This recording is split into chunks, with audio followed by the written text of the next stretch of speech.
Daniel Carter pushed through the front door at 11 that Saturday night, the weight of 16 hours in the emergency room pressing against his shoulders like a physical thing. The house sat in silence, complete, impossible silence. 3 4.5-year-old boys didn't do quiet. Quiet meant something was wrong, or someone was hurt, or the kind of exhausted sleep that came after crying too hard. His mother occupied the couch, expression hovering somewhere between amused and deeply moved. Patricia Carter had worn 1,000 expressions in her 65 years, raised Daniel through scraped knees and teenage rebellion, buried her husband a decade ago, then moved into this modest 2-story in suburban Boston 14 months back, when everything fell apart. But this look, half-smile with tears threatening the corners of her eyes, this was new. Daniel dropped his hospital bag by the door. "Where are the boys, Mom?" Patricia's smile carried secrets she was barely containing. "Go check your room." His heart kicked against his ribs. Not the playroom, not their shared bedroom with the bunk beds and scattered Legos. Your room. The master bedroom where he slept alone most nights, where Emma's pillow still held the faint scent of her shampoo 14 months after the funeral, where he sometimes woke at 3 a.m, convinced she was still there. The floorboards creaked under his weight walking down the hallway. Familiar sounds in a house that suddenly felt foreign, charged with something he couldn't name. His hand hesitated on the doorknob, doctor's instinct cataloging possibilities, running through scenarios, preparing for whatever waited on the other side. He turned it slowly. What stole the air from his lungs wasn't blood or injury or any medical emergency his training could address. Vosé Montgomery, CEO of Pinnacle Healthcare Network, billionaire owner of the 7 hospital system where he worked, the woman whose face appeared on magazine covers and business news segments discussing healthcare innovation and market disruption, lay on his bed. Her arms wrapped around his 3 sons. All 4 of them slept deeply, peacefully, like this was normal. Like they'd done this 1,000 times instead of never. Dried tears marked tracks down Rebecca's face, but her lips curved in a smile he'd never witnessed during their months of therapy sessions. Not the controlled corporate smile she wore in boardrooms or the tight expression she maintained when discussing her panic disorder. This smile spoke of peace, of discovery, of coming home to a place she hadn't known existed. Daniel stood paralyzed in the doorway while his brain struggled to process the impossible scene unfolding in his bedroom. His boys, Jake, Lucas, and Owen, curled around Rebecca Montgomery like she belonged there. Jake's small hand rested on her arm. Lucas pressed against her side, face buried in her shoulder. Owen had somehow ended up partially on top of her, his breathing slow and even against her chest. The question that should have formed, "What the hell is happening?" got stuck somewhere between his frontal lobe and his mouth. Instead, he just stared, trying to reconcile the woman who commanded hospital networks with ice-cold efficiency with this softer version sleeping in his bed, surrounded by the 3 people he loved most in the world. 14 months ago, Daniel Carter's universe had collapsed into a black hole of grief and responsibility.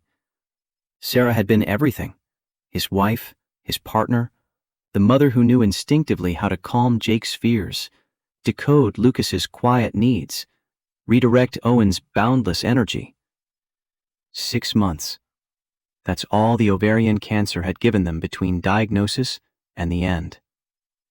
Aggressive, the oncologist had said, like that clinical word could capture the way it moved through her body, consuming everything beautiful and leaving only ashes. Daniel had been in surgery when Sarah died, emergency appendectomy on a 12-year-old boy, routine procedure that should have taken 90 minutes. He'd scrubbed out, checked his phone, and found 3 missed calls from his mother. The voicemail had been clinical, protective in that way Patricia defaulted to when emotions threatened to overwhelm. "Michael, you need to come home now." He'd driven through Boston traffic in a daze, running 2 red lights he didn't remember, parking crooked in his own driveway. The hospice nurse met him at the door with kind eyes that confirmed everything before she spoke a word. She slipped away peacefully. The boys were at preschool. Your mother was holding her hand. Daniel had whispered it to Sarah's still warm hand, and the guilt had embedded itself in his chest like shrapnel, small pieces working deeper every day since. I wasn't there when you needed me most. 14 months later, he functioned on a routine so precise it felt like machinery. Wake at 5:30, shower while the coffee brewed, prepare breakfast while Jake, Lucas, and Owen engaged in their morning ritual of fighting over toys, bathroom space, and who got to sit in the middle chair at the kitchen table. Drop them with Patricia, who'd transformed the guest room into permanent residence.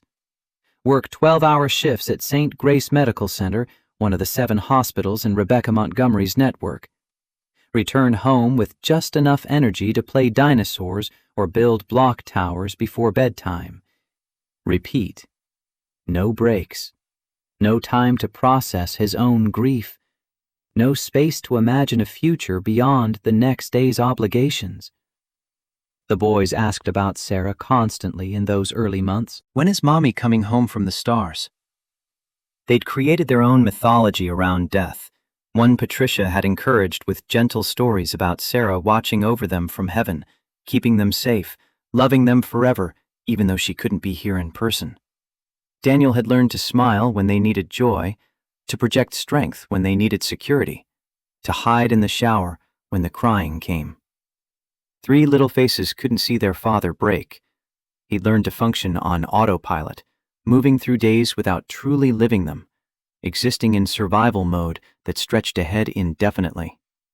14 more years until the boys graduated high school, longer until they were truly independent, forever until the guilt stopped gnawing at him. Patricia watched him with worried eyes. One evening, 3 months after Sarah's death, she'd cornered him in the kitchen while the boys crashed toy cars together in the living room. Michael, you need help. You need someone. His hands had gripped the edge of the counter hard enough to hurt. Mom, I had someone. She's gone. Sarah would want you to live again. I am living. For them. He gestured toward the living room, where their laughter somehow made the silence in his chest louder, deeper, more impossible to ignore. But Patricia was right, even if Daniel couldn't acknowledge it then. He wasn't living. He was surviving. And there was a difference that grew more pronounced as the months accumulated into a year, then 14 months. Then this impossible Saturday night, where he stood in his bedroom doorway, staring at Rebecca Montgomery, sleeping with his sons. While Daniel Torres navigated his grief-soaked existence in a modest 2-story house in Boston's middle-class suburbs, Rebecca Montgomery occupied a different universe entirely. Her corner office on the 47th floor of one financial center featured floor-to-ceiling windows that overlooked the city, like a kingdom she'd inherited and expanded through sheer force of will and business acumen that bordered on ruthless. She arrived each morning at 6:30, fresh from a 4:45 workout that left her muscles burning and her mind sharp. The first meeting started at 7. The last often didn't end until 8 at night. 12 to 14-hour workdays, 6 days a week. Sunday mornings were technically off, but her laptop remained open on the kitchen island of her penthouse, emails demanding attention even during the few hours she allowed herself to pretend at rest. The penthouse itself sprawled across 4,200 square feet of minimalist design, all clean lines and expensive emptiness. White walls, gray furniture, abstract art that cost more than most people's houses. It echoed when she walked through it. Every footstep announced her solitude, bouncing off surfaces too perfect to absorb the sound of a single person living in a space designed for so much more. Dinner followed a pattern that had become ritual through repetition.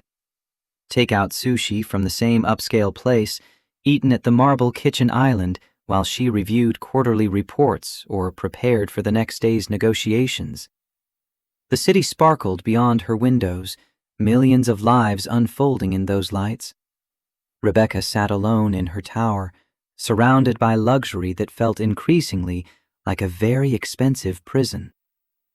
One night, 8 months before she'd end up in Daniel Carter's bed, surrounded by 3 sleeping boys, she'd spoken aloud to the empty penthouse. "I built a $2.4 billion empire. Why does it feel like nothing?" Her voice had been absorbed by the vast space, without even an echo to acknowledge the question. The panic attacks had started slowly, subtle enough that Rebecca dismissed the first few as stress, caffeine overconsumption, lack of sleep. During a board meeting, her heart had suddenly raced out of control, chest constricting like someone was tightening a vice around her ribs. Air became impossible to find. The room tilted. She'd excused herself with admirable composure and locked herself in the executive bathroom for 20 minutes, gripping the marble sink while her body betrayed her. Just stress. Meditate more. Breathe deeper. Work smarter. But the attacks returned with increasing frequency. 2, then 3 times a week. No warning, no apparent trigger. She'd be reviewing contracts or leading strategy sessions or simply riding the elevator, and suddenly her body would rebel, convinced it was dying even though every medical test came back clean. The attack that changed everything happened in a hospital hallway. Rebecca had been touring St. Grace Medical Center, one of the 7 facilities in the Pinnacle Healthcare Network, the empire her grandfather had built and she'd expanded, when the familiar tightness seized her chest. She'd managed to duck into an empty corridor before the full force hit, but found herself hyperventilating against the wall, vision tunneling, convinced this time was different. This time was real. This time, she was actually dying. Daniel Carter found her there. He'd been heading to his office after a consult, turned a corner, and discovered the most powerful person in the hospital network gasping for air like a drowning woman. His training kicked in immediately. Calm, professional. He'd approached with steady hands and a voice that cut through her panic like a lifeline. "Miss Montgomery, I need you to breathe with me. In through your nose for 4 counts. 1, 2, 3, 4. Hold for 4. Out through your mouth for 4. He'd guided her to his office, sat her down, talked her through the attack with a competence that felt like the first solid ground she'd touched in months. When her breathing finally normalized, when the terror receded enough for thought to return, Rebecca found herself staring at this doctor, whose nameplate read Dr. Daniel Carter, Psychiatry. His dark eyes held hers with uncomfortable directness. "This isn't just stress. You're experiencing panic disorder. Untreated, it will destroy you." Rebecca's walls snapped back into place instantly, the CEO armor reassembling itself piece by piece. "I don't need therapy. I need to work harder."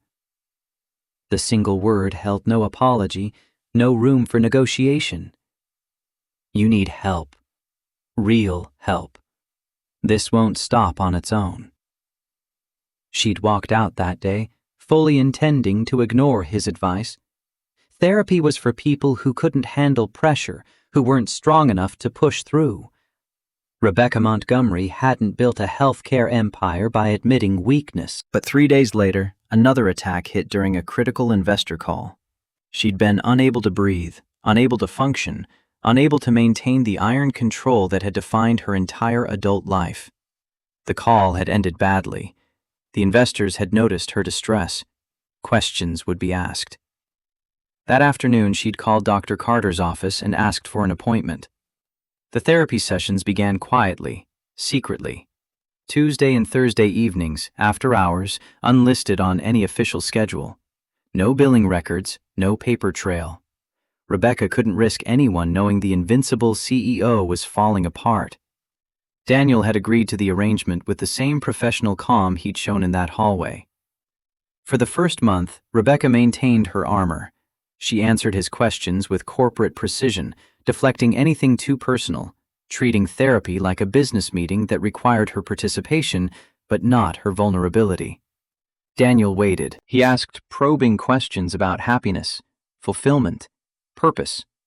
He listened to her describe her empire with the detached observation of someone studying a specimen under glass, noting what she said and what she carefully avoided saying.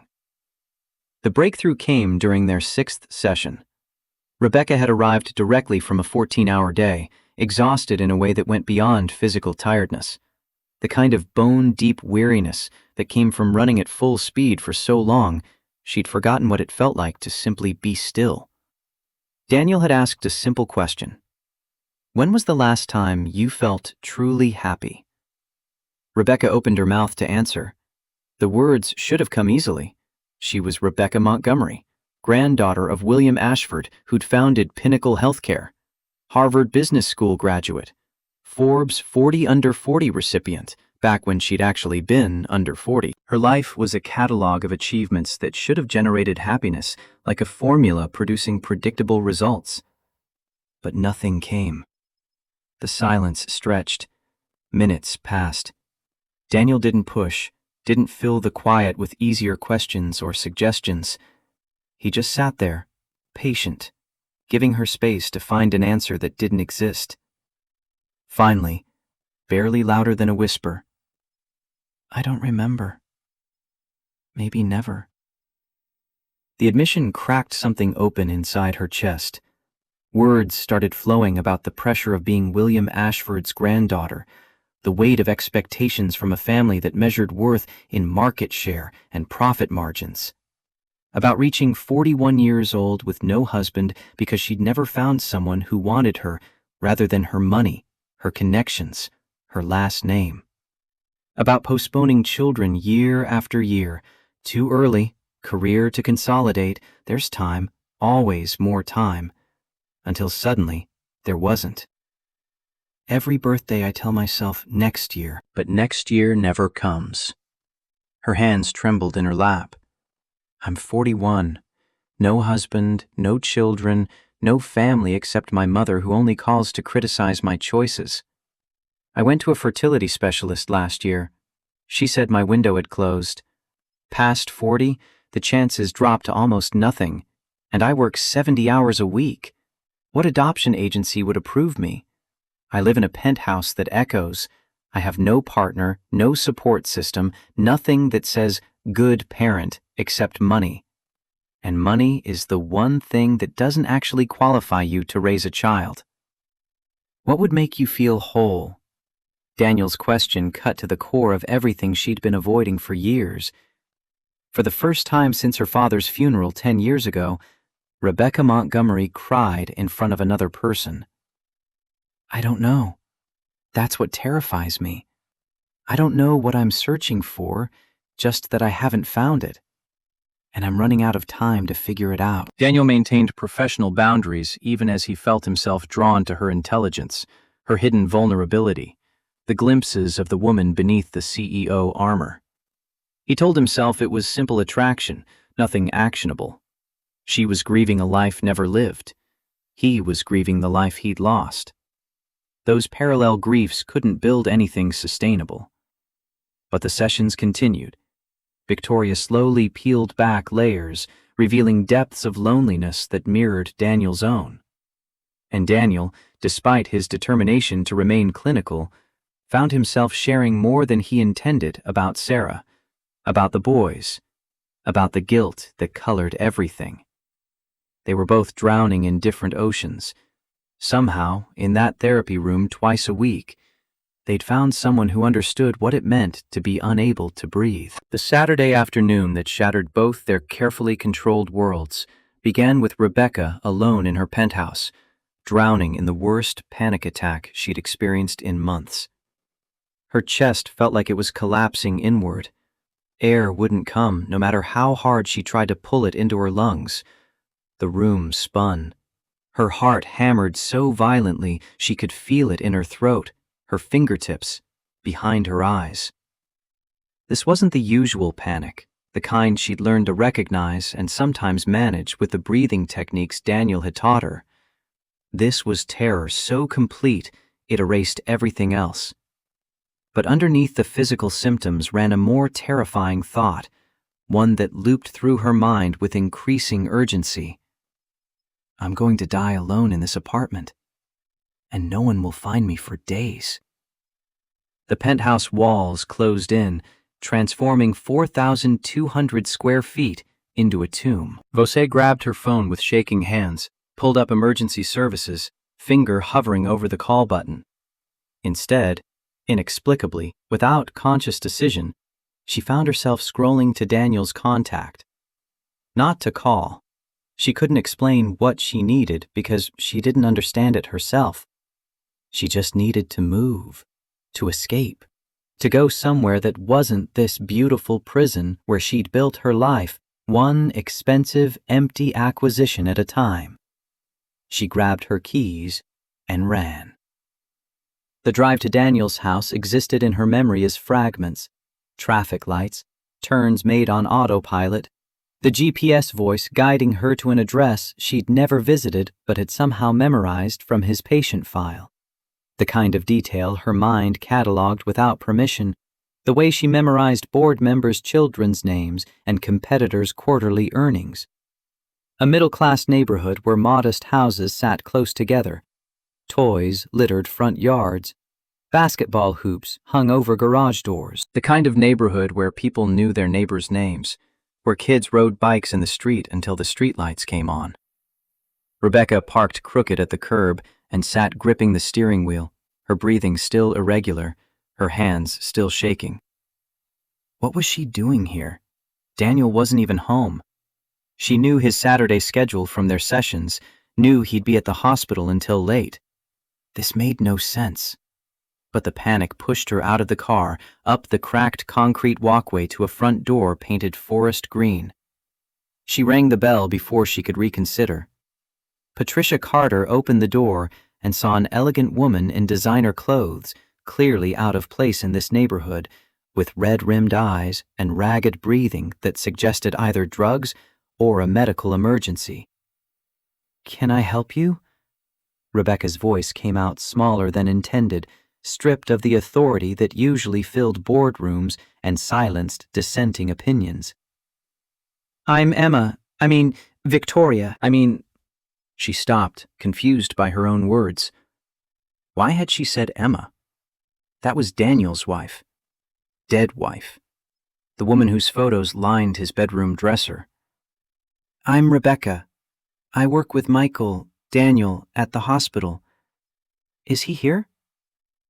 Patricia studied her with a sharp assessment of someone who'd raised children and recognized distress in all its forms. The older woman's eyes softened slightly. "He's on call. Won't be back until late tonight." Rebecca should have thanked her and left, should have returned to her penthouse and called her actual therapist, or gone to the emergency room, or done literally anything except enter her psychiatrist's home uninvited. But before she could speak, 3 identical boys barreled into the hallway behind Patricia, stopping short when they saw the stranger at the door. 3 pairs of the same dark eyes studied her with unfiltered curiosity. "Who are you?" Victoria's professional mask activated automatically, that corporate smile she could produce on command, even while her hands still trembled. "I'm Rebecca, your daddy's friend." The second boy's observation came with 4-year-old directness. "You're pretty." The third was already reaching for her hand. "Come play with us."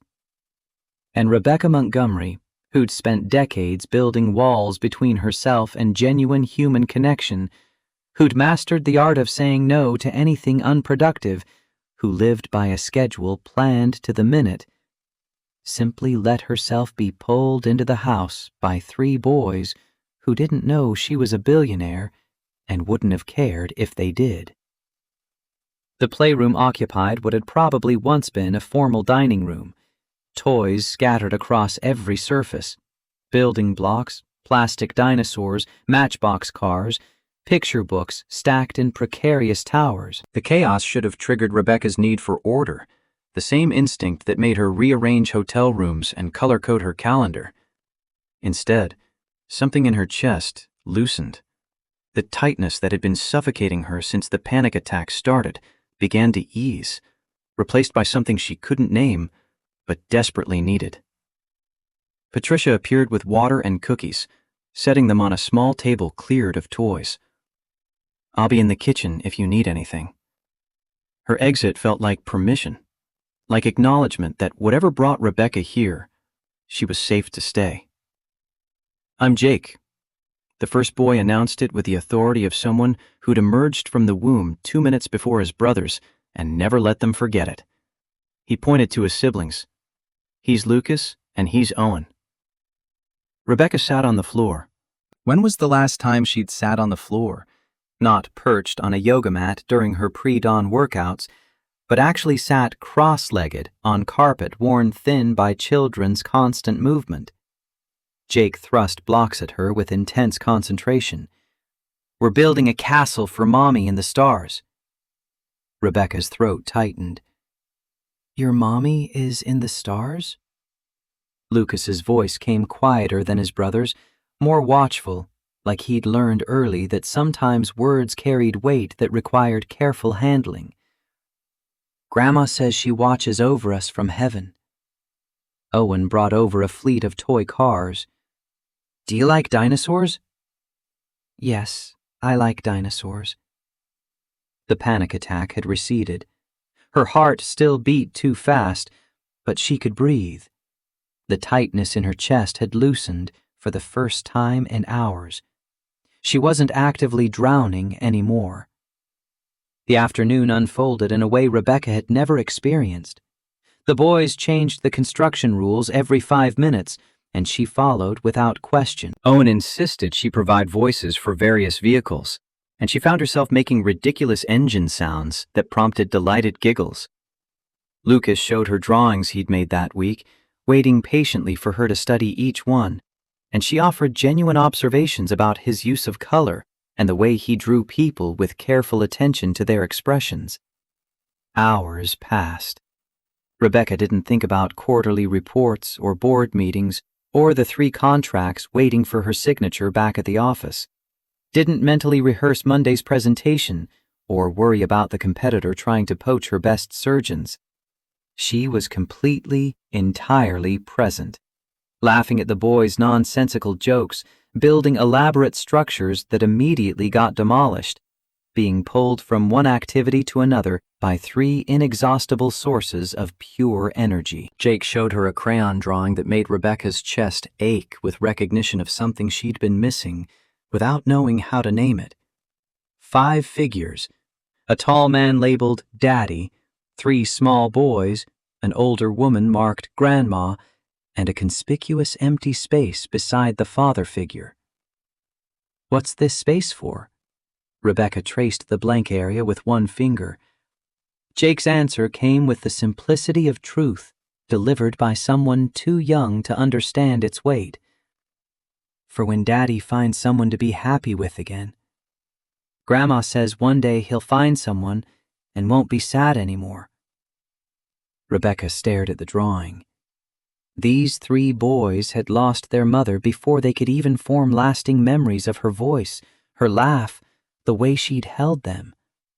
But they still believed in happy endings.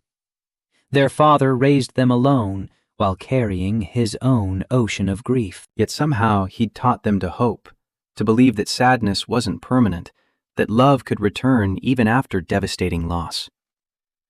"Should we watch a cartoon?" Lucas suggested it as the afternoon light shifted toward evening, that golden hour that made everything softer. "Grandma lets us if it's just for a little while before dinner." They piled onto the small couch in the playroom, all 3 competing for space in Rebecca's lap like puppies seeking warmth.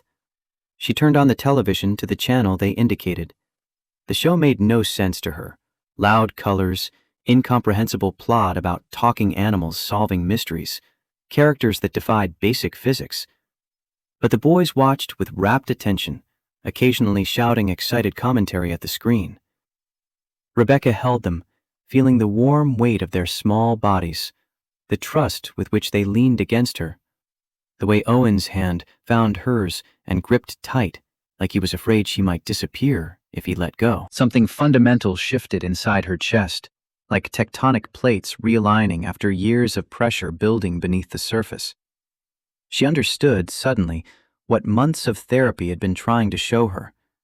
The emptiness wasn't about professional achievement or lacking recognition for her business acumen. It wasn't about the magazine covers or the board seats or the net worth that kept climbing into numbers that had stopped meaning anything real. It was the absence of exactly this: genuine human connection. The warmth of people who accepted her without demanding anything in return. The profound experience of mattering to someone for reasons that had nothing to do with her net worth or her last name or her ability to negotiate favorable terms in a merger. When the cartoon ended, all three boys had heavy eyelids and the slow movements that preceded the swift collapse into sleep that characterized childhood. "Aren't you going to have dinner?" Lucas's hand tugged at her sleeve. "Will you stay with us until we fall asleep?" Owen added with 4-year-old earnestness that made refusal impossible.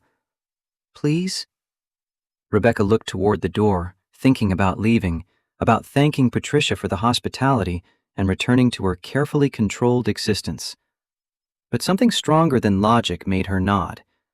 She followed them upstairs to the room they shared, a space filled with bunk beds and scattered toys and drawings taped to the walls. When they pointed to their father's bedroom down the hall and asked if they could sleep in the big bed because it was bigger and more comfortable, Rebecca didn't refuse. Daniel's room was simple in a way that made Rebecca's sterile penthouse feel even more hollow by comparison. A queen bed with a worn quilt, a dresser with framed photos that told the story of a life interrupted, a beautiful woman with kind eyes holding 3 babies, the same woman laughing at a beach, a wedding photo that showed Daniel and his bride impossibly young and blazingly happy. Sarah, the wife who'd died and left him drowning. The boys climbed onto the bed and padded the space between them. Rebecca lay down, and immediately 3 small bodies arranged themselves around her. Jake on her left, Lucas on her right, Owen sprawled across her middle. They burrowed against her like puppies seeking warmth. Lucas's hand found hers and held tight. Owen's arms wrapped around her waist. Jake rested his head on her shoulder.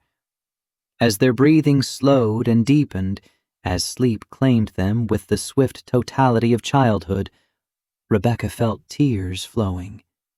Not panic tears or the frustrated tears she'd shed in therapy sessions when words failed to capture the depth of her loneliness. These were tears of relief, of recognition, of gratitude for stumbling into this house and finding something she'd searched for her entire life without knowing where to look. She'd come seeking air and found family, come seeking escape and found purpose, come seeking nothing and found everything. Her own eyes grew heavy. The warmth of the boys, the safety of this ordinary room, the profound peace of being needed for reasons that had nothing to do with power or money. It all combined to pull her toward sleep. She fought it briefly, thinking she should leave before Daniel returned, before she had to explain what she was doing in his bed with his children. But exhaustion won. Rebecca Montgomery's last conscious thought before sleep claimed her was how perfectly right this felt, how completely wrong her entire life had been until this moment. 4 hours later, Daniel Carter opened his bedroom door and found his universe tilted on an axis he hadn't known existed. He stood in the doorway long enough for his brain to cycle through shock, confusion, concern, and something he couldn't quite name, something that felt dangerous and necessary in equal measure. Rebecca Montgomery, the woman who commanded hospitals with ice-cold efficiency, who appeared on financial news networks discussing profit margins and healthcare innovation with the kind of authority that made investors lean forward and competitors nervous, looked younger in sleep, vulnerable. Her face relaxed in a way he'd never seen during their therapy sessions, when she maintained careful control over every expression, every word, every gesture. The boys had positioned themselves around her like she was a treasured prize they'd fought over and agreed to share. Jake's hand rested on her arm. Lucas curled against her side. Owen had somehow ended up partially on top of her, face buried against her shoulder. Daniel's first instinct was protective. Get her out, don't wake the boys, figure out what happened. But then Rebecca's eyes opened slowly, adjusting to the dim light from the hallway. When she focused on him standing there, she didn't startle or show embarrassment.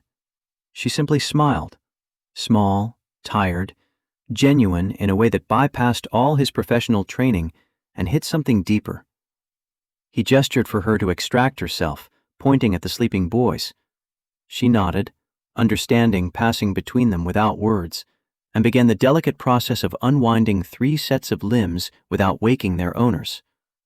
Daniel approached to help, carefully lifting Owen enough for Rebecca to slide her arm free, then steadying Jake as she shifted. Lucas stirred, but didn't wake when she eased away from him. They tiptoed out like co-conspirators, closing the door with painstaking care. In the hallway, standing face to face in the semi-darkness, silence stretched between them. Daniel expected an explanation. Rebecca searched for words that could somehow make sense of what had happened. Then she did something that completely disarmed him. She stepped forward and wrapped her arms around him in a hug that had nothing to do with social niceties or professional courtesy. This was the embrace of someone barely holding herself together, someone who needed human contact to prove she still existed. Daniel recognized it because he'd given and received this exact hug in the months after Sarah died. The desperate grip of someone reminding themselves they were still alive, still capable of feeling something besides crushing grief. His arms came up automatically, returning the embrace. They stood there for a long moment while Rebecca trembled slightly, and Daniel tried to understand what had happened in his house today. What had brought Rebecca Montgomery to his door and into his life in a way that felt irreversible. When they separated, Rebecca wiped her eyes quickly, trying to reassemble the composure that had momentarily cracked. "Thank you." The words came out barely louder than breath. "For what?" "For everything. For the afternoon. For them. For this. Victoria, I don't know what happened here, but you don't need to thank me." "I do. You don't understand. I need to." Patricia appeared at the top of the stairs, caught his eye, signaled that tea waited in the living room. She disappeared back downstairs with the tactical wisdom of someone who knew when to give people space to navigate complicated emotions. Daniel and Rebecca descended the stairs and settled on the couch while Patricia served steaming cups before announcing she'd be watching television in her room. The door closed with a soft click, leaving them alone. Daniel waited. He'd learned in his psychiatric training that silence was often more powerful than questions. People filled silence with truth when given the chance, when they weren't being pushed or prodded toward specific answers. Rebecca held her mug with both hands, staring into the liquid like it held answers she desperately needed to find. "I had an attack this afternoon. A bad one. The panic came out of nowhere, it always does. But this time was different. It wasn't just fear of dying or fainting. It was fear of continuing to live the way I've been living." She paused, gathering courage. "And in the middle of the attack, the only thing that came to mind was coming here. I didn't think, didn't plan. I just came. Your mother welcomed me. The boys dragged me to play. And for hours, Daniel, I felt peace. The kind of peace I didn't know existed. The panic quieted more effectively than any medication has ever managed. Lucas showed me a drawing of his family. He drew you, the 3 boys, your mother, and left an empty space next to you. He said it was for when you found someone to stay with you again. And that broke me. Because I realized I'm 41 years old, built an empire, have more money than I could spend in 3 lifetimes, and my family drawing has no one. It's just me. It's always been just me." Daniel felt his chest tighten, not from professional distance, but from recognizing her pain too intimately, seeing his own loneliness reflected back at him from across the coffee table. When they asked me to lie down with them until they fell asleep, I knew I should leave. I knew it was strange that you'd arrive and find this bizarre situation, but I couldn't refuse because how long has it been since anyone asked me to stay? How long since I felt that my presence matters to someone for real? Not because of my position or my last name, but for who I am. She wiped away tears that insisted on falling despite her attempts at control. And there in that bed with 3 boys I met today, being hugged like I was important, I understood. I finally understood what you'd been trying to show me in the sessions. The emptiness isn't lack of professional achievement. It's lack of this, real connection, human warmth, the feeling of belonging to something that goes beyond meetings and contracts and quarterly earnings. Daniel set his mug on the coffee table and leaned forward slightly. Rebecca, you don't need to justify yourself, and you definitely don't need to thank me. What happened here today? I think it was exactly what you needed. And my children clearly had a special afternoon with someone who genuinely cared about them. But I invaded your house, slept in your bed, appropriated your children. You didn't invade anything. My mother welcomed you. My children chose you. And that bed, to be honest, has had too much empty space for too long anyway. Vosé looked at him with surprise at the honesty in that last sentence, the admission of his own loneliness, slipping through the careful boundaries he usually maintained. Daniel held her gaze. I don't know what happened here today in the bigger sense, but I know 2 lonely people found something real in an unexpected moment. That's not nothing. They sat in silence for several minutes, not the uncomfortable silence of strangers groping for conversation, but the quiet of 2 people processing something significant, something that might change the trajectory of their lives if they let it. Can I ask you something? Rebecca broke the stillness. Of course. How do you manage raising 3 boys alone, working full-time, still having energy to be present with them? Daniel gave a tired smile. I don't manage most of the time. I function on autopilot, do what needs to be done, and fall apart when they're sleeping. My mother is my foundation. Without her, I don't know if I'd still be standing. But you're doing an incredible job. Those boys are well-adjusted, loving, happy. They are because they don't know their father still cries in the shower, that there are days I can barely get out of bed but have to because they need me. But I'm so afraid of failing them that sometimes I freeze. Daniel's voice dropped. But they don't see that. And it's better that way. Rebecca reached across the table. Daniel took her hand without hesitation. You're not failing. On the contrary, you're giving them something many children never have. A father who shows up every day, even when it's hard. And you aren't lost just because you built a career instead of a traditional family. You're searching, which is different. And today, you found a piece of what you were looking for. That's not nothing.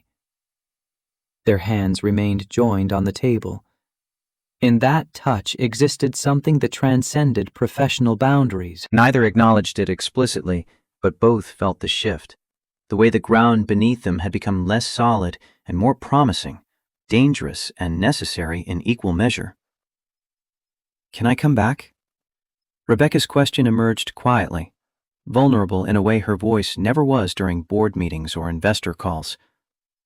It doesn't have to be every week, but maybe one Saturday from time to see the boys? Daniel squeezed her hand gently. I think they'd love that. They asked about the pretty lady 90 times before falling asleep. She smiled through her tears. So until next Saturday? Until next Saturday. When she finally stood to leave, when they said goodbye at the door with a hug that lasted several seconds longer than friendship required, both knew that night had altered more than just an afternoon of playing. It had opened a door neither had known existed, one that led toward something neither could name yet, but both wanted to explore. Vosé drove back to her penthouse with the ghost sensation of small arms around her, the echo of children's laughter in her ears. For the first time in months, the panic stayed quiet. She'd sought air to breathe and found an entire atmosphere. She'd sought escape from emptiness and stumbled into fullness. Daniel returned to check on his sleeping sons, standing in the doorway of his bedroom, watching their peaceful faces. The house felt different now, like Rebecca had left something invisible but tangible behind.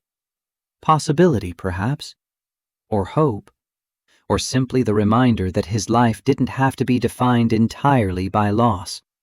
Patricia found him there 20 minutes later, still watching the boys sleep. She's good with them, she is. But son, be careful. Careful of what? They're getting attached. And if she leaves, she won't leave, Mom. Patricia's expression held the sorrow of experience, of losses accumulated over a lifetime. Everyone leaves, Michael. Sarah didn't choose to, but she left, and these boys can't handle another loss. The warning landed in Daniel's chest with uncomfortable weight, but he pushed it aside. Rebecca had found something precious in his home, in his children. She wouldn't abandon that. She couldn't. But standing in that doorway with his mother's concerns hanging in the air, Daniel realized they'd crossed a line today that couldn't be uncrossed. Rebecca Montgomery wasn't just his patient anymore. She'd become something more complicated, something that scared him almost as much as it attracted him. He thought about Sarah's photo on his dresser, wondered what she'd think of this development, whether she'd approve or feel betrayed. The guilt that constantly gnawed at him flared bright. Was he replacing her? Was he allowed to feel this pull toward someone else? Did wanting Rebecca in his life somehow diminish what he'd had with Sarah? The questions had no easy answers, so Daniel did what he'd become expert at over 14 months of grief. He pushed them down, locked them away, and focused on the immediate. His boys were safe. Rebecca had found peace. Tomorrow he'd return to his routine. Everything would be fine. Except deep in his gut, in that place where instinct lived before logic could rationalize it away, he knew nothing would ever be quite the same again. Rebecca returned the following Saturday at 10 in the morning, carrying a children's book she'd bought during the week and a bag of ice cream that would almost certainly melt before they got around to eating it. The gesture felt simultaneously natural and terrifying. She'd spent 41 years avoiding domestic gestures like buying children's books and ice cream, convinced such territory belonged to other women with different lives, different choices. The boys spotted her through the front window and erupted in chaos. 3 identical faces pressed against the glass, hands waving frantically, voices muffled but clearly shouting her name with a kind of pure excitement that didn't exist in boardrooms or investor calls. Patricia opened the door before Rebecca could ring the bell. The older woman's smile held warmth, but also assessment, the look of someone protecting territory while remaining gracious, evaluating whether this stranger who'd appeared in her son's life represented hope or another incoming devastation. They've been asking about you since Monday. The boys swarmed Rebecca the moment she stepped inside, all talking at once, pulling her in 3 different directions with the absolute certainty that she would follow.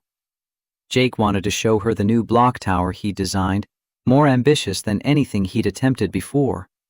Lucas had drawn a picture specifically for her, spending hours on details he hoped she'd notice. Owen demanded she see the rock collection he'd started in the backyard, carefully organized by size and color, with 4-year-old precision. Daniel emerged from the kitchen with coffee, watching the scene unfold. Rebecca caught his eye over the boys' heads, and something passed between them. Acknowledgement, gratitude, the recognition of 2 people who'd stumbled into something neither quite understood yet, but both were willing to explore despite the risks. The morning dissolved into controlled chaos.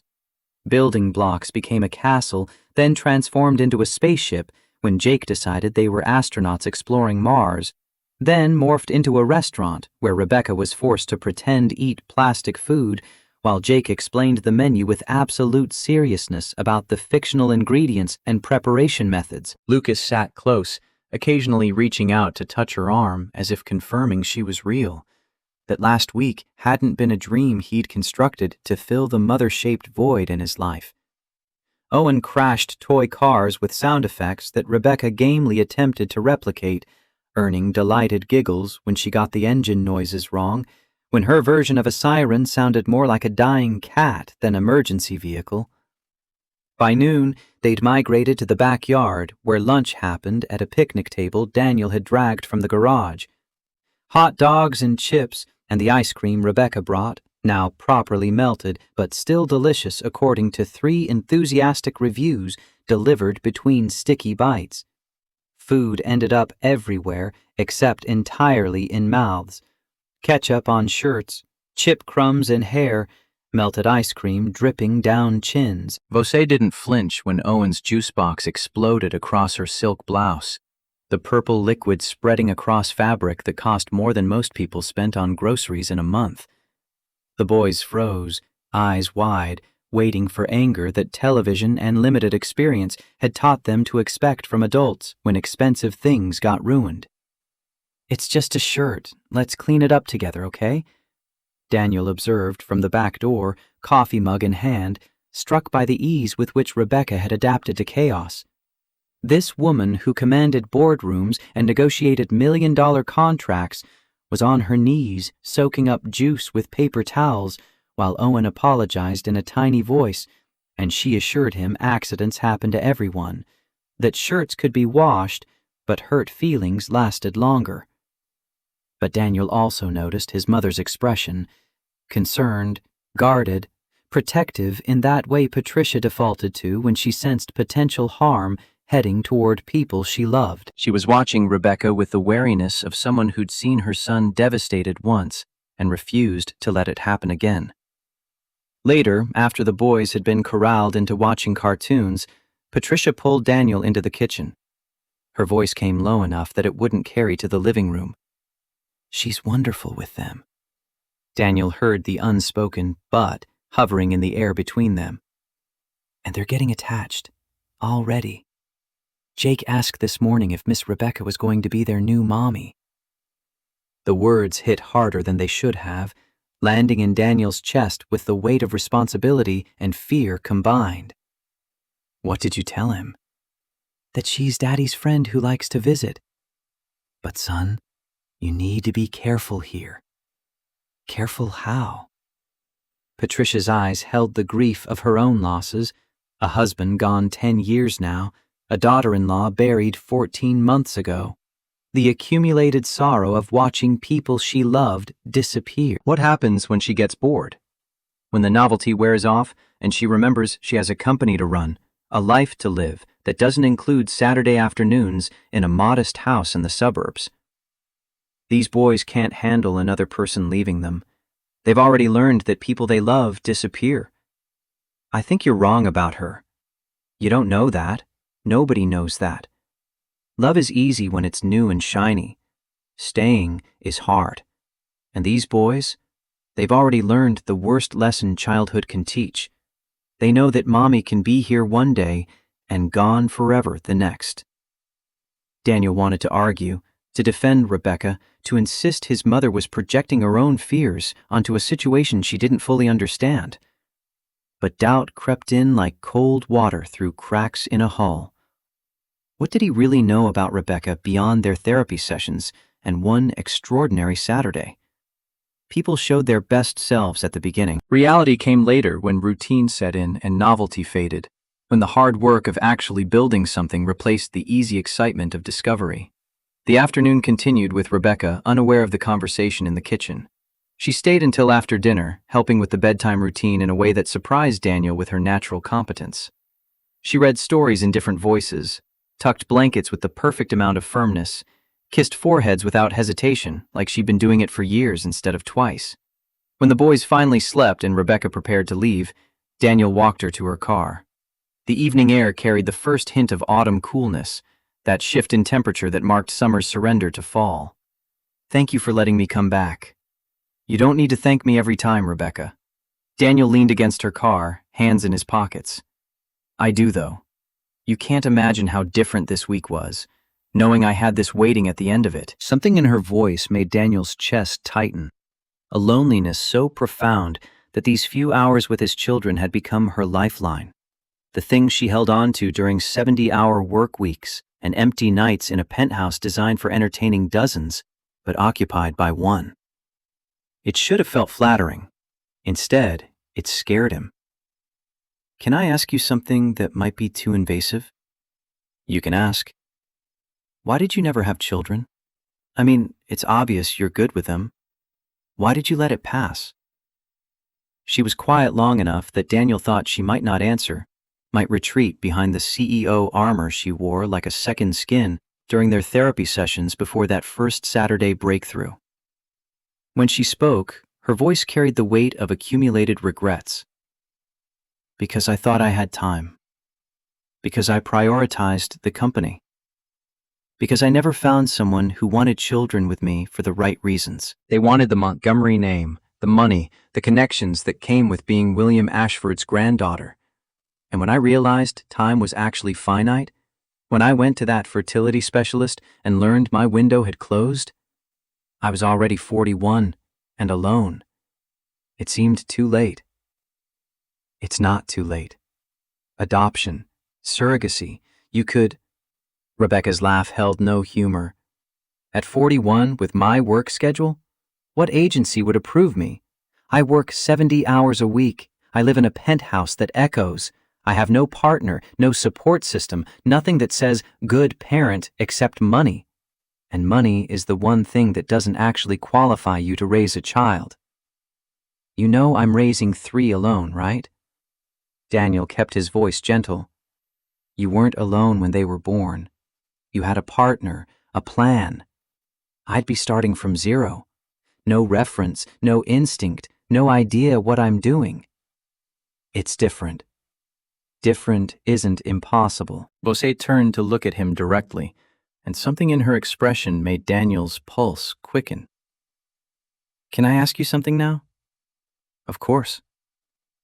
Have you thought about having someone again? Not for the boys to have a mother figure, for you to have company, partnership, someone to share this life with. The question struck deep.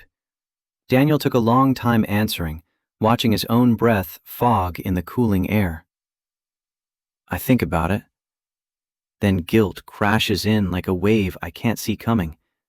It tells me it's betrayal, like Sarah died last week instead of 14 months ago. And there are the boys to consider. How do I explain that someone new is going to appear in our lives? How do I guarantee this person won't leave and hurt them worse than they've already been hurt? You don't guarantee anything. Nobody guarantees anything in life. But that doesn't mean you have to stay trapped in grief forever. And you? Why have you never allowed yourself to have someone for real? Someone who wanted you and not your empire? Because everyone wanted the Montgomery name. They wanted access, connections, status that came with being seen with me. And when I couldn't separate what was real from what was strategic positioning, I stopped trying. She wrapped her arms around herself against the evening chill. Must be lonely, people say. And yes, it is. But you know what's worse? Not realizing you're alone until you find something that reminds you what it feels like not to be. They looked at each other across the small space between them, and something unspoken filled the gap. Recognition, attraction, possibility neither was ready to name, but both felt like electricity in the air before a storm. These Saturdays have been the first thing I've looked forward to in years. Not because they're breaks from work, I actually like work. But because here, I'm not the CEO. I'm not the Montgomery heir carrying impossible expectations. I'm just me. And people here like me for that. Daniel reached out and took her hand. The touch felt simultaneously natural and dangerous, like stepping onto ice that might hold or might crack beneath the weight of what they were building. You're welcome here whenever you want. Not as CEO, not as patient. As Rebecca, the person my children adore and who He stopped, realizing he'd been about to say something too revealing too soon, words that would cross lines they hadn't explicitly agreed to erase. What? Her question came barely louder than breath. Who I like having around. The safer version, the one that didn't expose how much he'd thought about her during the week, how many times he'd caught himself wanting to text her about something Jake said, or the way Lucas had drawn a picture that reminded Daniel of their conversation, how the house had felt emptier on the days between her visits, in a way it hadn't before she'd appeared in his bedroom that first Saturday. But Rebecca's eyes said she understood what he hadn't spoken aloud, that the careful distance he maintained was eroding faster than either of them had anticipated. The Saturdays became routine over the following weeks. Rebecca arrived at 10, stayed through lunch, sometimes lingered until after dinner. The boys stopped asking when she'd visit and started planning what they'd do when she came. Patricia's cooking expanded to accommodate 4 adults instead of 2, though her worried glances at Daniel continued, silent warnings he chose to ignore because acknowledging them meant confronting fears he wasn't ready to face. The boys' attachment deepened visibly. Jake started saving his best drawings for Rebecca, refusing to show anyone else until she'd seen them first. Lucas asked her opinion on important matters like which superhero was strongest, or whether dinosaurs would win in a fight against dragons. Owen, the most reserved of the 3, began seeking her out specifically when he was hurt or upset, wanting her comfort over everyone else's, a shift that both warmed Rebecca's heart and terrified her with its implications. Daniel watched it happen with joy and terror mixed in equal measure. His sons were healing, opening their hearts to someone new, learning that love didn't have to end in loss. But his mother's warning echoed constantly. What happens when she leaves? The shift began subtly. Conversations between Daniel and Rebecca grew longer, deeper, extending beyond the boys into territory that felt increasingly intimate. Accidental touches became more frequent, hands brushing when reaching for the same toy, shoulders bumping in the narrow kitchen, fingers grazing when passing plates at dinner. Eye contact lasted seconds longer than necessary, carrying weight that neither acknowledged, but both felt. One Tuesday evening, Daniel sent a text before he could overthink it. Dinner tomorrow. Just the 2 of us. No kids, no therapy. Rebecca's response came within minutes. Like a date? Daniel stared at his phone, heart pounding. Was it a date? Could it be? Should it be? The ethical implications alone. He'd been her therapist less than 2 months ago, had ended their professional relationship specifically because boundaries had become too blurred to maintain. He typed the safer version. Like 2 adults who could use conversation that doesn't involve dinosaurs or building blocks. I'd like that very much. They met at a small Italian restaurant in the North End, far enough from the hospital to avoid running into colleagues who might recognize them and start rumors that could complicate everything. The booth in the back corner gave them privacy, candlelight flickering between them while they navigated the strange territory of being together without the boys or therapy as buffer. Talk flowed easily once they relaxed into the reality that they genuinely enjoyed each other's company beyond the roles they'd initially occupied. Books they'd loved, movies that moved them, childhood stories that revealed who they'd been before life had shaped them into who they were now. Daniel learned that Rebecca had wanted to be a veterinarian as a child, spent hours volunteering at animal shelters until her family made clear that Montgomery women didn't work with animals. They managed corporations.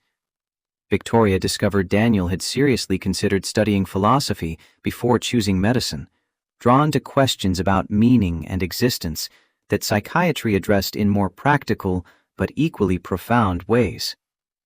They carefully avoided certain topics. Sarah remained unmentioned, a presence Daniel felt but couldn't speak about without triggering the guilt that still ambushed him at unexpected moments. Rebecca's panic attacks stayed off limits, relegated to that therapy space they'd left behind. The boys got indirect references but no deep discussion. The future remained unexamined, too uncertain and waited to address directly.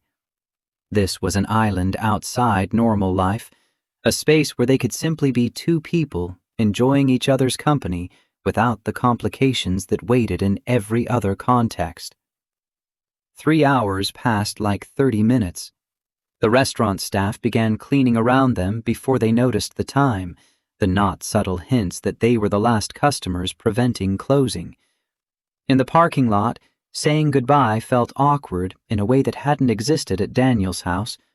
Rebecca moved in for a hug, and it lasted longer than friendship warranted, longer than casual affection required. Daniel's arms tightened around her, and he breathed in the scent of her perfume mixed with something uniquely her. Not the expensive fragrance itself, but the way it interacted with her skin, creating something that couldn't be replicated. When they separated, the air between them felt charged with possibility and restraint in equal measure. "Same time next week?" Daniel's voice came out rougher than intended. "I'd like that very much." They almost kissed. Both leaned in slightly, drawn by gravity they'd been fighting for weeks. But something, propriety, fear, respect for the complications they were navigating, made them catch themselves and pull back. Not yet. Not while everything remained so undefined and dangerous. But driving home separately, both smiled in their cars, feeling something that resembled hope for the first time in longer than either could remember. The Tuesday dinners became routine alongside the Saturday visits. Weeks turned into months. Hand-holding graduated from accidental to intentional. Goodbye hugs extended until they bordered on embrace. Goodnight kisses materialized, chaste, brief, but unmistakably romantic in intent. Neither pushed for more. Daniel's guilt about Sarah resurfaced regularly, manifesting in dreams where she asked why he was replacing her, why she wasn't enough, why he'd moved on so quickly when she'd barely been gone a year. He'd waken cold sweats, gripped by certainty that loving Rebecca somehow diminished what he'd had with Sarah. But allowing himself to feel joy again constituted betrayal of the highest order. Rebecca battled her own demons. Late at night in her penthouse, she'd question whether she actually loved Daniel or simply loved the escape he represented. Did she want him, or did she want his ready-made family? Would she feel this pull toward him if he didn't come with 3 boys who filled the child-shaped void in her life? The questions had no clear answers, so she moved forward cautiously, building something neither could quite name, while hoping the foundation would hold when reality inevitably intruded. By month 4, Rebecca had a drawer in Daniel's bedroom, not because anyone had suggested it, but because she spent enough evenings there that keeping a change of clothes made practical sense. She'd help with bedtime, stay for adult conversation after the boys slept, sometimes doze on the couch during a movie and wake to Daniel covering her with a blanket, his touch gentle in ways that made her heart ache with longing and fear combined. The boys adapted seamlessly. Jake declared Rebecca should live with them permanently, presenting his argument with 4-year-old logic that made perfect sense to him if no one else. Liam asked why she had her own house when she could just stay in theirs. Didn't she like it here? And Owen, with the bluntness that characterized his particular approach to the world, asked the question that hung unspoken over everything. "Are you going to be our new mommy?" Rebecca had frozen, looking to Daniel for guidance she desperately needed, but he couldn't provide.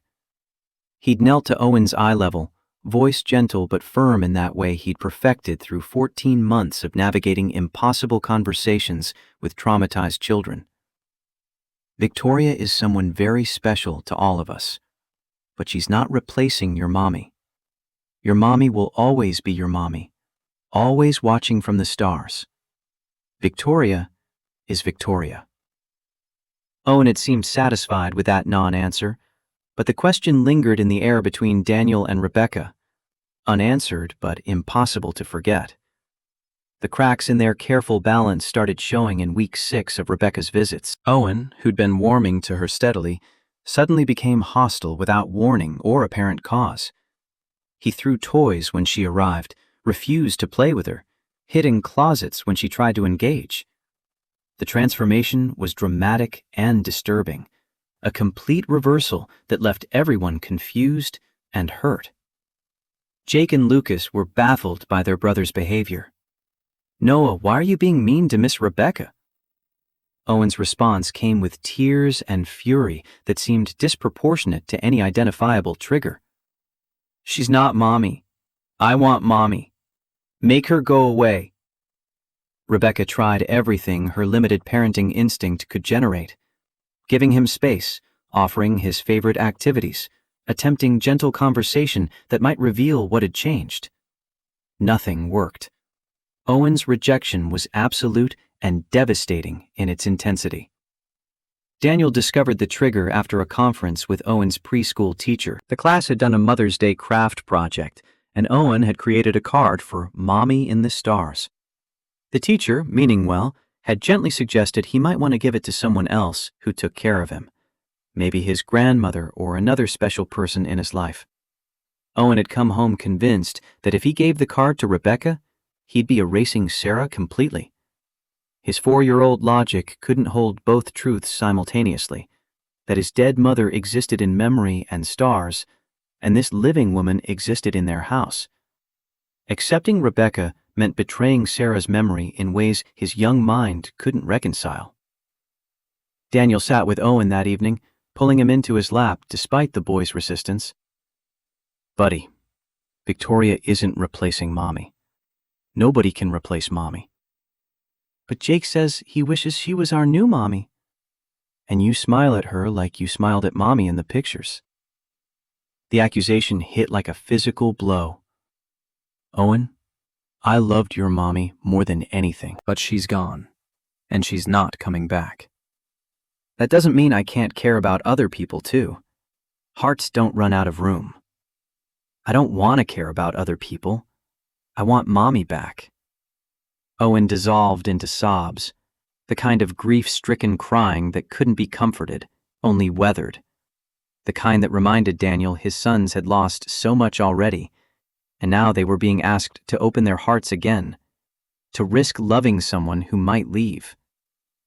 Daniel held him while his own tears fell silently. These boys had learned too young that love meant loss, that Mommy could be here one day and vanished the next. How could he ask them to take that risk again? Rebecca overheard from the hallway. She'd come upstairs to help with bedtime and found herself eavesdropping on a conversation that shattered her into pieces she didn't know how to reassemble. She found Daniel in the kitchen an hour later, after Owen had finally cried himself to sleep. "I'm making this worse. I should stop coming." Daniel leaned against the counter, exhausted beyond anything physical sleep could address. "This is grief, Rebecca. It has to come out. Better now than years from now when it's hardened into something toxic that ruins his relationships forever." But Owen is right. I'm not their mother. I don't know how to be what they need. I'm a 41-year-old woman who's never had children, never been married, never even had a serious relationship that lasted more than 6 months. I run a billion-dollar company, but I can't handle a 4-year-old's grief. Daniel moved closer, capturing her hands with an intensity that made her meet his eyes.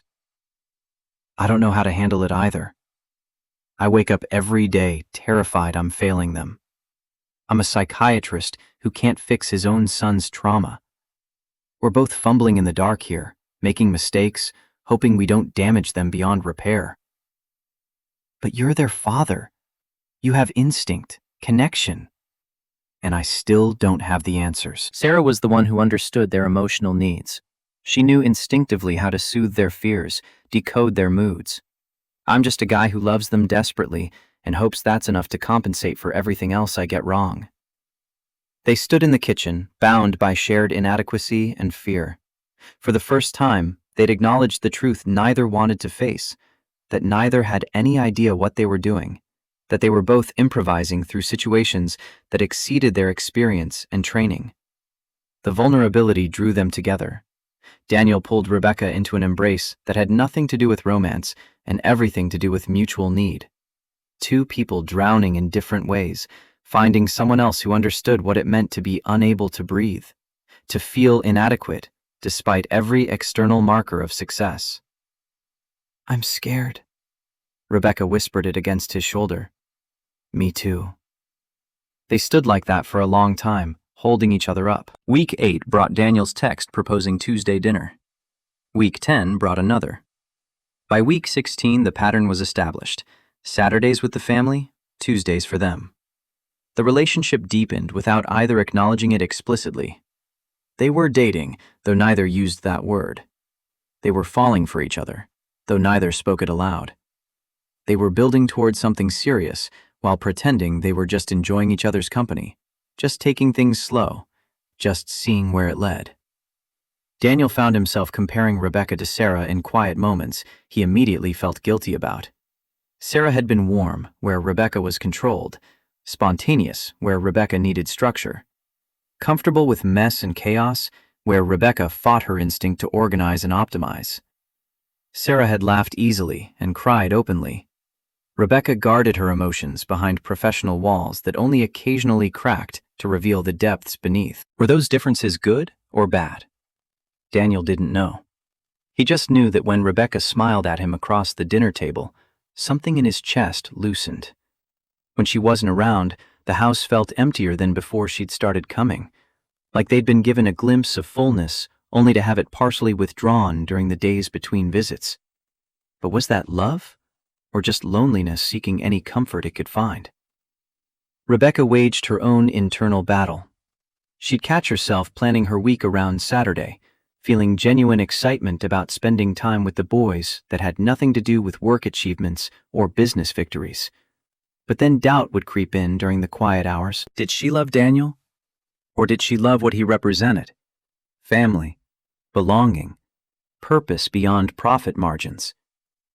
If Daniel didn't have the boys, would she even be interested in him? The question haunted her because she couldn't answer it honestly, couldn't separate the man from the package deal he came with. Month 4 brought another shift that neither saw coming. Rebecca started staying later on Saturdays, helping with dinner, participating in bedtime routines with increasing confidence. She learned that Jake needed extra cuddles before sleep, that Lucas required his stuffed elephant positioned exactly right, that Owen wanted the closet door open precisely 6 inches, not 5, not 7, but 6. Patricia watched it all with hawk eyes, her concern morphing into something closer to approval, but never quite reaching acceptance. She pulled Daniel aside one evening after Rebecca left. "She's good for you." Daniel heard the unspoken "but" lingering in the air. Why does that sound like the beginning of a warning? Because love is easy in the beginning, when everything is special Saturdays and careful Tuesdays, bills and sick kids and ordinary grinding life. That's when you find out who stays and who runs. And I don't know if she'll stay when it stops being novel. You think Rebecca would run? Patricia's expression softened with something like sympathy. I think she's never been tested. When things get hard, when the boys are screaming and money is tight and life is just routine instead of exciting, I don't know if she'll stay. Neither do you. Daniel wanted to defend Rebecca, but his mother's point landed with uncomfortable accuracy. They'd been existing in a bubble where Rebecca showed up for the good parts, playtime, laughter, bonding moments. Real life involved tantrums and illness and exhaustion and conflict that ground people down over years. Could Rebecca handle that? Would she want to? The answer came sooner than expected. One Saturday, Owen spilled an entire cup of juice across Rebecca's designer blouse. Not the accidental splash from weeks ago that she'd handled with grace, but a full-on dump that soaked her from collar to waist. The boys held their breath, waiting for the anger they'd learned came when expensive things got ruined. Rebecca's face tightened. For a moment, Daniel saw the CEO beneath the surface, the woman used to control and order who managed billion-dollar budgets and expected precision in all things. Her jaw clenched. Her eyes flashed with something that looked like frustration held barely in check. Then she breathed deliberately and forced a smile that didn't quite reach her eyes.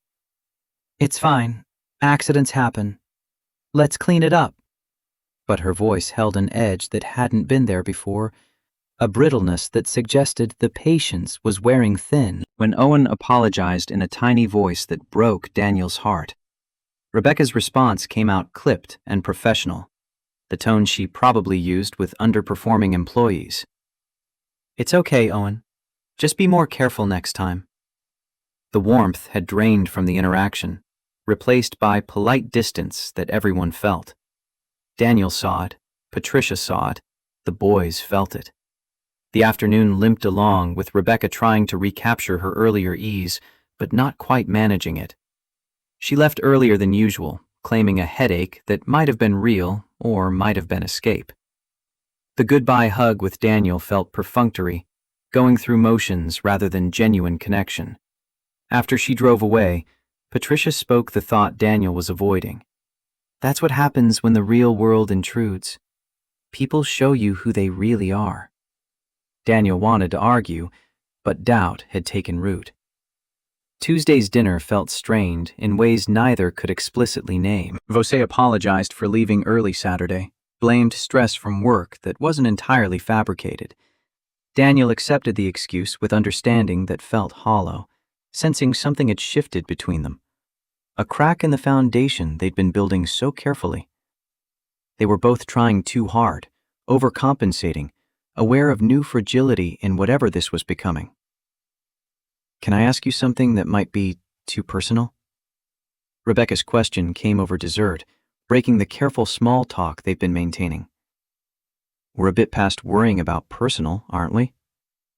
Do you think about having someone again? Not for the boys to have a mother figure, for yourself. Companionship, partnership, love." Daniel set down his fork, buying time while his mind raced through answers that ranged from honest to safe. "I think about it constantly. Then guilt crashes in and tells me it's betrayal, like Sarah's been dead for 5 minutes instead of 14 months. And there are the boys to consider. How do I introduce someone new into their lives when I can't promise this person won't leave? How do I guarantee they won't be hurt worse than they've already been hurt?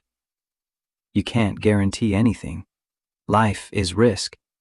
But that doesn't mean you have to stay frozen in grief forever." Rebecca's voice carried conviction Daniel wanted to believe. "I know that logically. Emotionally is different." He paused, turning the question back on her. "What about you? Why have you never let yourself be vulnerable with someone? Let them see past the CEO armor to who Rebecca actually is?" "Because people always wanted the wrong things. The money, the connections, the Montgomery name that opens doors I didn't even know existed until I inherited them. I could never separate genuine interest from strategic positioning, so eventually I stopped trying. It was easier to be alone than to wonder if someone was playing a long game I couldn't see." She looked directly at him. "Must be lonely, people say. And yes, it is. But you know what's worse than being alone? Not realizing how isolated you've become until you find something that shows you what connection actually feels like." The conversation was circling something neither wanted to name directly. They were talking about each other without talking about each other, testing waters without diving in, acknowledging feelings neither was ready to speak aloud. The evening ended with their longest kiss yet, still restrained, still careful, but carrying months of accumulated longing pressed into that single moment of connection. When they separated, both were breathing harder. "What are we doing, Rebecca?" Daniel's voice came rough with emotion he couldn't entirely suppress. Her answer came after a pause that stretched too long. "I don't know, but I don't want to stop." Neither do I. But driving home separately, both wrestled with questions that had no easy answers. What were they building? Where was this going? Could it possibly work, given how complicated everything was? The boys, the grief, the class differences, the professional ethics, the weight of expectations neither had asked for, but both carried. Month 5 arrived with Rebecca more integrated into their lives than Daniel had thought possible. She had her toothbrush in his bathroom, her coffee mug in the cabinet, her favorite spot on the couch that everyone unconsciously left empty when she wasn't there. The boys had stopped asking when she'd visit and started assuming she'd be there, incorporating her into their mental model of family in ways both beautiful and terrifying.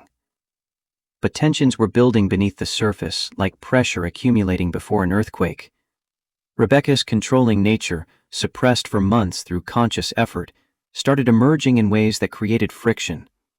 She rearranged the playroom to be more organized, grouping toys by type and size. She suggested healthier snack options with supporting research about childhood nutrition. She questioned Daniel's bedtime routine as inconsistent, pointing out that structure helped children feel secure. The first real argument erupted over something trivial: ice cream before dinner on a Wednesday evening when Rebecca had stayed late. That's not healthy. They should have vegetables first, establish good eating habits that will serve them for life.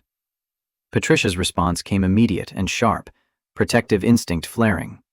Sometimes sugar and joy are more important than perfect nutrition. Sometimes letting them be children matters more than optimizing every decision. Rebecca bristled, CEO armor snapping into place. I'm just trying to help establish structure. Research shows... Help or control? Patricia's question cut deep, exposing the core issue Rebecca had been dancing around for months. Daniel watched the exchange, seeing his mother defend territory she'd occupied for 14 months, seeing Rebecca struggle with relinquishing the command that had defined her entire adult life. Two strong women colliding over children who belonged to neither of them, but both loved. Later, after the boys were asleep, Rebecca and Daniel talked in the backyard under stars that felt too distant to offer guidance. I'm sorry, I overstepped. You're used to running things, making decisions, optimizing systems and maximizing outcomes. But they're children, not employees or quarterly reports. They need flexibility, spontaneity, room to be messy and imperfect. Daniel kept his voice gentle but firm. I don't know how to not be the CEO. It's all I've ever been. I walk into any situation and immediately start identifying problems and implementing solutions. It's automatic, built into how my brain processes the world. Then learn to turn it off. Because control kills joy, and these boys need joy more than they need optimization. They need someone who can sit in chaos without trying to fix it, who can let them make mistakes without immediately correcting course. Rebecca nodded, but Daniel saw the struggle in her eyes. Could she change something so fundamental to who she was? Did she even want to? Or would the effort of constantly suppressing her instincts eventually become too exhausting to maintain? The warning signs were accumulating, but both chose to ignore them. They were too invested in what they were building to acknowledge the cracks in the foundation, too hopeful about the future to examine whether that foundation could actually support the weight they were asking it to bear. The crisis arrived without warning on a Thursday afternoon in late May. The summons came via email with clinical precision that made Daniel's stomach drop. Dr. Daniel Carter was requested to appear before the Pinnacle Healthcare Network Ethics Committee the following Tuesday at 9 a.m. No explanation provided, no charges listed, just the cold professional directive that turned his blood to ice. Rebecca received her own notification simultaneously, delivered by her assistant with apologetic eyes that suggested she knew exactly what this meant. The board required her presence at the same meeting to discuss potential conflicts of interest regarding her relationship with an employee. Daniel called her immediately, voice tight with controlled panic. What is this? Stephen Walsh. Rebecca's response came clipped, furious in ways Daniel had never heard. He's making his move.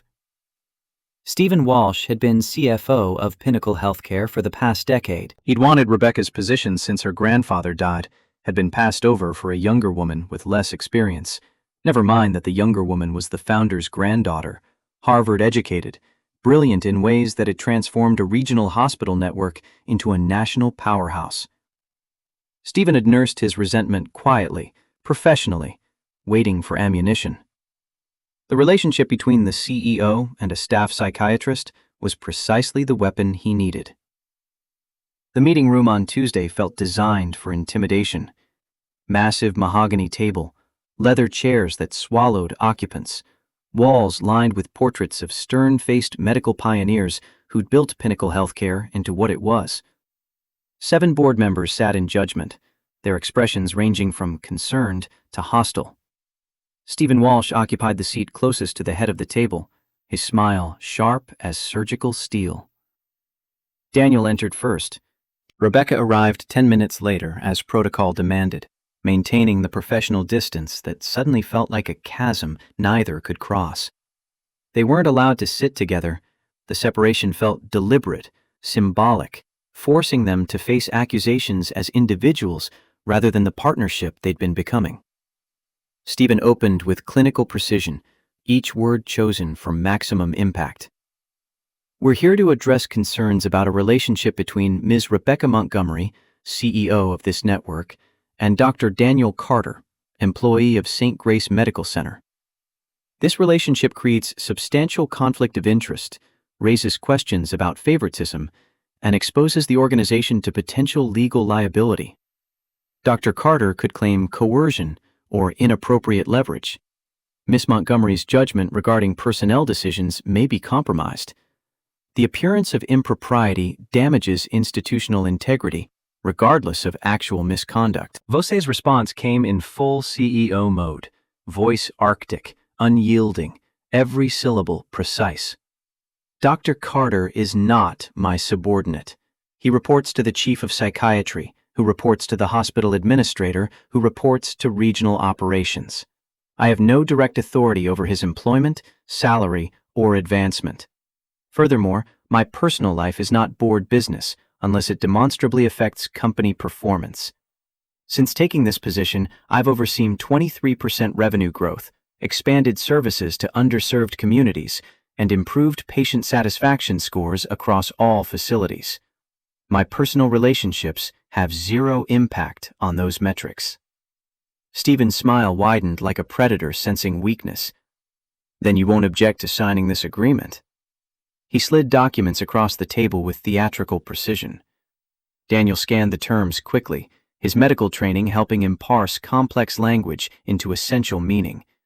Each clause was a carefully crafted trap. Mandatory third-party oversight of all performance evaluations involving Dr. Carter.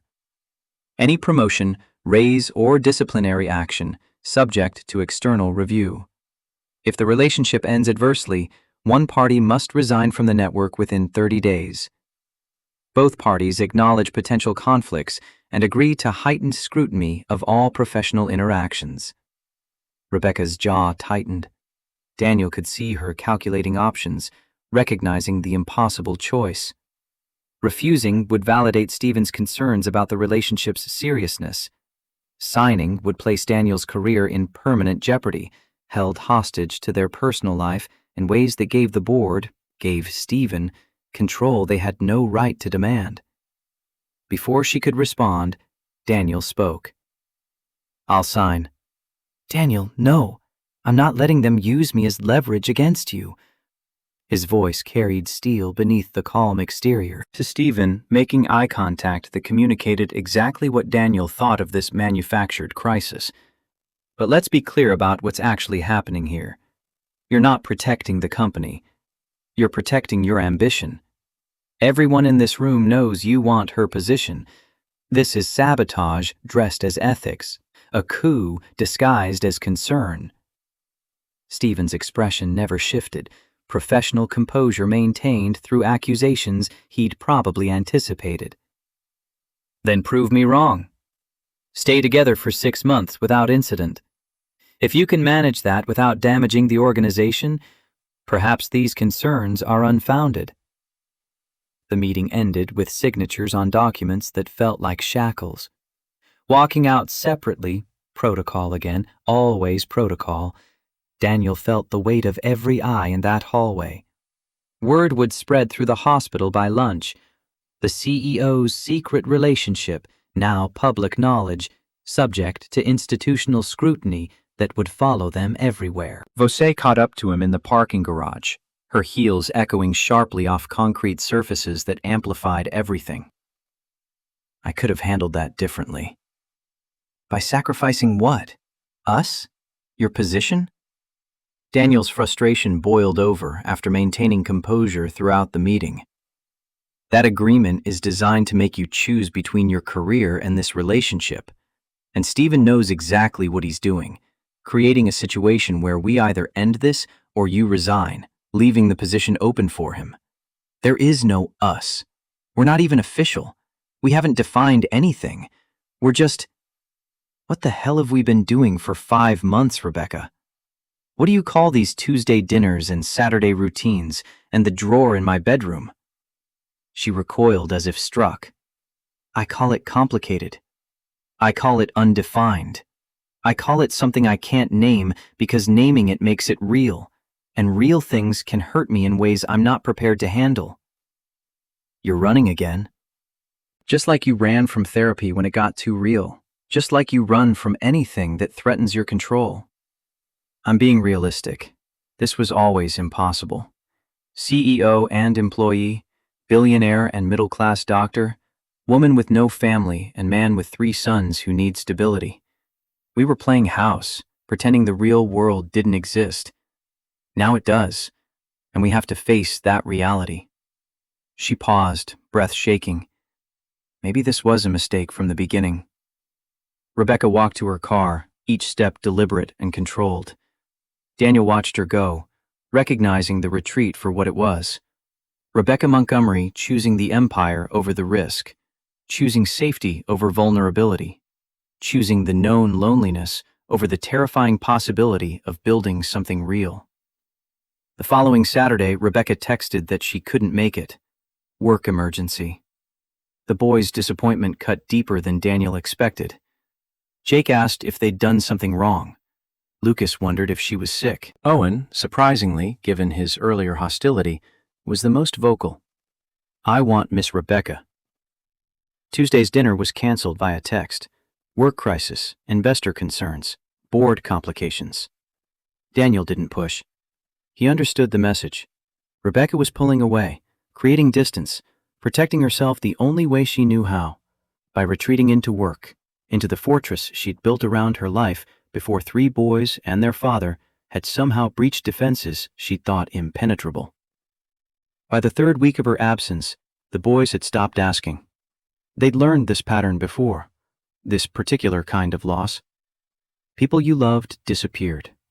Sometimes they died like Mommy. Sometimes they just stopped coming.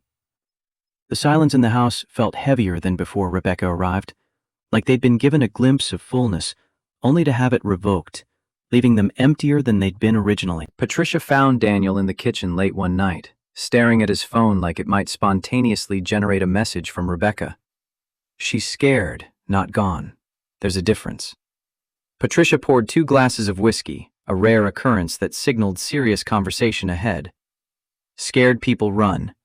But sometimes they come back once they realize what they're running from isn't as dangerous as what they're running toward. Daniel sipped the whiskey, letting it burn. I think I'm already in too deep. I think I've been in too deep since the day I found her sleeping with my sons, looking more at peace than I'd ever seen her during months of therapy. Then you have to decide. Do you fight for her, or do you let her go? The answer should have been simple, but Daniel was exhausted. Week 3 became week 4. He threw himself into work with renewed intensity, taking extra shifts, volunteering for the cases other psychiatrists avoided. Anything to avoid thinking about the empty space Rebecca had left behind. Then, on a Monday morning in early June, Patricia collapsed in the kitchen while making breakfast. Daniel heard the crash from upstairs where he'd been getting the boys ready for preschool. He ran down to find his mother on the floor, conscious but disoriented, the right side of her face drooping in a way that made his medical training scream one word: stroke. The ambulance ride, the emergency room admission, the rapid imaging that confirmed ischemic stroke, all of it happened in a blur of professional competence masking personal terror. The boys, dropped with a neighbor in chaos, kept calling his phone. "Is Grandma going to die like Mommy?" Surgery was necessary to remove the clot, the neurosurgeon explained. Insurance would cover 60%. Out-of-pocket cost, $47,000. Daniel's brain stuttered on the number. He was still paying off Sarah's cancer treatment. 14 months of single-income household with 3 children had decimated his savings. He didn't have $47,000. He didn't have half that amount. The surgery needed to happen within hours. He had no time and no options. Sitting in the ICU waiting room at 3 a.m, watching through glass as surgeons worked on his mother, Daniel felt the universe pressing down with unbearable weight. His boys needed him. His mother needed him. He was drowning with no lifeline that reached this deep. Rebecca learned about Patricia's stroke from the hospital administrator. Protocol required notifying the CEO of employee family emergencies. She was in a meeting with investors when the notification arrived. She felt the blood drain from her face, reading the clinical summary. The meeting continued around her, but Rebecca heard none of it. Her mind was in that ICU. She excused herself and drove to St. Grace Medical Center, breaking multiple traffic laws. Finding Daniel was easy.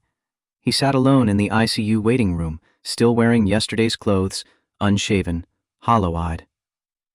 "Daniel." He looked up. For a moment, something like relief crossed his face before it hardened. "What are you doing here?" "I heard about Patricia. Is she... She's in surgery, and I don't have time for this conversation right now." Rebecca sat anyway. "I can cover the costs." "No." "Daniel, don't be stubborn about this." "I said no. I don't need your charity." "It's not charity. It's what people do when they care about each other." Daniel's voice came flat, exhausted beyond emotion. "We're not people who care about each other, Rebecca. You made that clear when you disappeared for 3 weeks. You were right in the parking garage. This was always impossible. We were pretending reality didn't exist. Now it does, and I can't afford complications that make everything harder than it already is." Before Rebecca could respond, noise erupted down the hallway. Owen's voice, followed by Jake and Lucas, all 3 breaking away from the nurse who'd been watching them, running toward the waiting room. Owen saw Rebecca first. "Miss Rebecca!" He slammed into her with the full force of his small body, arms wrapping around her waist, face buried against her stomach. Lucas and Jake followed immediately, all 3 boys crying, grabbing at her. "We missed you. Where did you go? Grandma's sick and we're scared." But it was Owen who shattered her completely. Owen, whose next words came in a sob that demolished every wall she'd rebuilt. "Don't leave again. Please don't leave like Mommy and Grandma. Please stay. Please." Rebecca sank to her knees, gathering all 3 boys against her. The tears came flooding out, ugly, gasping sobs that shook her entire body. "I'm so sorry. I'm so sorry I left. I was scared and stupid, and I hurt you, and I'm so sorry."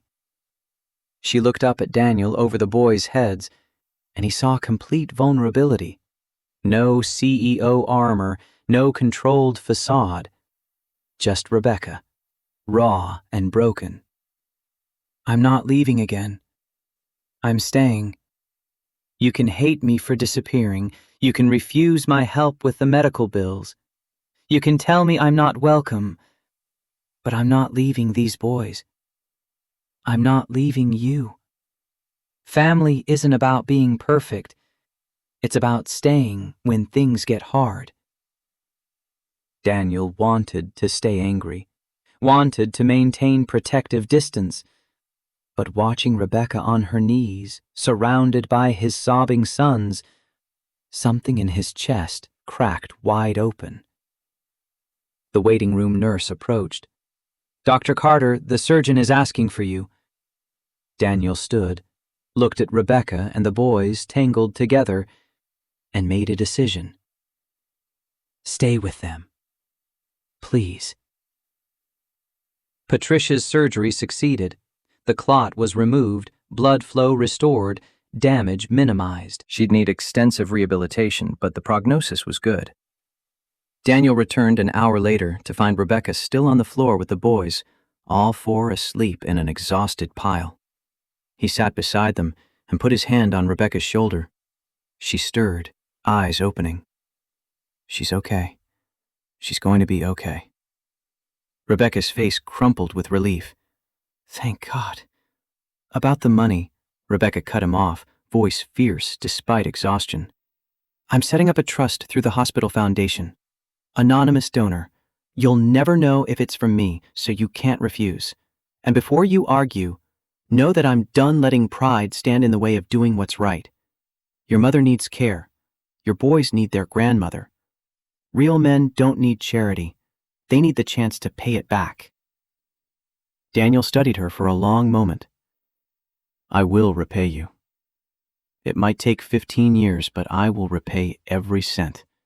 Not because I'm proud, because I need to maintain dignity when you have billions and I have debt." Bosé searched his eyes, saw the non-negotiable line he was drawing. "Deal." Then, quietly, "I love you. Not the life you offer, or the escape from emptiness.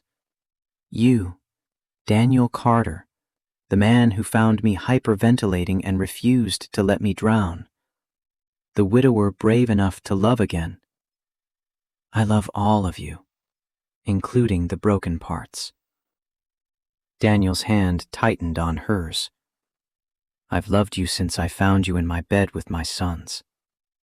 I loved you when you were here and when you left. And I love you now, even though you drive me crazy." They sat holding hands while 3 boys slept between them, finally acknowledging what had been true from the beginning. The following weeks brought new routines. Rebecca worked from Daniel's house twice a week, laptop at the kitchen table, while Patricia recovered upstairs. She hired therapists, arranged care, made sure Patricia received everything she needed. The boys adapted. Rebecca was there for breakfast chaos and bedtime rituals. She learned to let go of control incrementally, to embrace mess, to find joy in disorder. Patricia, confined to bed initially, had time to observe. She watched Rebecca struggle with patience, fight back controlling impulses, learn and adapt into someone who could thrive in family chaos. One afternoon in late June, Patricia called Rebecca to her bedroom. "You came back. I should never have left.